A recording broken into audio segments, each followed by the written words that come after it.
Bonjour les amis, quand je vous dis qu'on est dirigé par des blaireaux, de temps en temps vous allez peut-être avoir tendance à dire que j'exagère. Je vais vous citer plusieurs exemples. Regardez par exemple le gouvernement Barnier qui a duré 3 mois. Donc le gouvernement Barnier était quand même sous la menace d'une censure de LFI et d'une censure de RN. Et pour pouvoir survivre, il fallait qu'il évite la censure du RN. Barnier, il nomme un mec aux finances. Le mec, 33 ans, un nommé Armand. Jamais entendu parler. Premier truc que sort ce blaireau, il dit « Ma porte est ouverte à tout le monde, sauf aux députés Rassemblement National ». Non mais attendez, faut quand même être sacrément con pour sortir des trucs comme ça. Donc évidemment, le RN dit à Barnier « Faut que tu recadres ton abruti », et Barnier engueule son ministre qui fait des plates excuses. On pouvait penser que la leçon avait été retenue et que le gouvernement Bayrou serait constitué de moins d'abrutis que le gouvernement Barnier. Eh ben ça commence bien. Bon, Bayrou d'abord, le mec ça fait 50 ans qu'il fait de la politique, déjà en 93 il était ministre de l'Éducation nationale, le mec il est agrégé de lettres, enfin bon il a parlé toute sa vie, et le mec il réussit son discours de Premier ministre où il a fait chier tout le monde, il a réussi à endormir la salle entière, ce qui a peut-être évité les insultes, c'est peut-être une stratégie, j'en sais rien, mais le mec il réussit à se prendre les pieds dans le tapis, il mélange ses fiches, il sait plus où il en est. Enfin bon, ça fait des ordres, je vous dirais pas en plus, qui réussit l'exploit de comparer les migrants africains d'aujourd'hui aux Basques, aux Bretons et aux Béarnais. Super, superbe comparaison. Donc pour dire que, bon, Bayrou, il a tout raté. Mais bon, il a réussi quand même à détourner quelques mecs de gauche pour faire dans son gouvernement, et les mecs de gauche qu'il a détournés, il y a Valls, dont plus personne ne voulait, et il y a Rebsamen. Alors Rebsamen, c'est un socialo qui était un peu l'éminence grise de Hollande, ancien Trotz et tout, et donc ils l'ont collé à un poste dont personne ne comprend ce que ça veut dire. Il est ministre de la décentralisation et d'un machin comme ça. Enfin bon, très franchement, on voit pas trop à quoi il va servir ce qu'il va faire.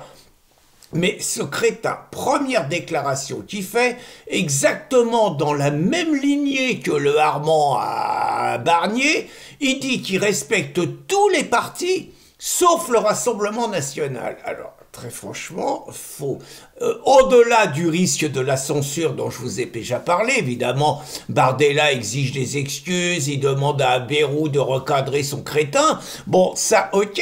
Le mec, c'est quoi? Il joue à quoi, alors? Est-ce que c'est parce qu'il a trahi les socialistes? Parce que quand même, rentrer dans le gouvernement Bayrou, c'est trahir les socialistes. Bon, vous me direz, les socialistes et la trahison, ça va un peu dans l'ADN, mais bon, on va pas en rajouter là-dessus.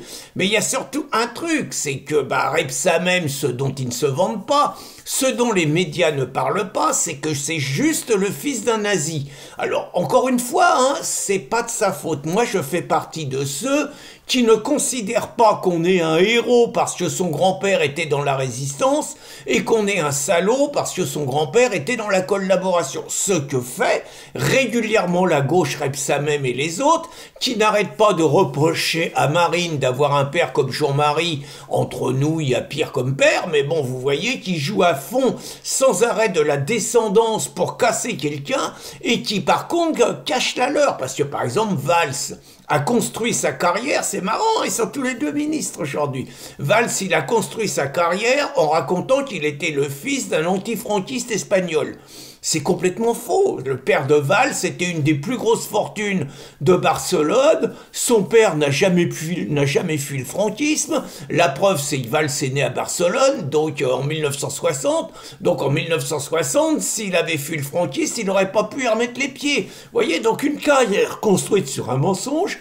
Et Rebsamen, c'est exactement pareil. Rebsamen, qui la joue les antifachos et tout, il cache que son père était un nazi, alors qu'il pourrait tout à fait assumer le fait de dire « Mon père était un nazi, c'était une situation complexe, je suis pas fier de ce qu'a fait mon père, mais moi je suis un homme de gauche et c'est d'autres engagements. » Et ça c'est clair, alors que là, il se sent obligé de la jouer plus on va dire, plus antifasciste que moi tu meurs, alors que quelque part il assume pas son héritage.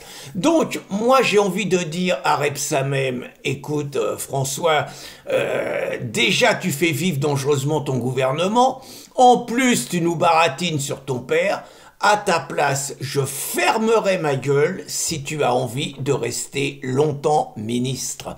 Bonne journée les amis.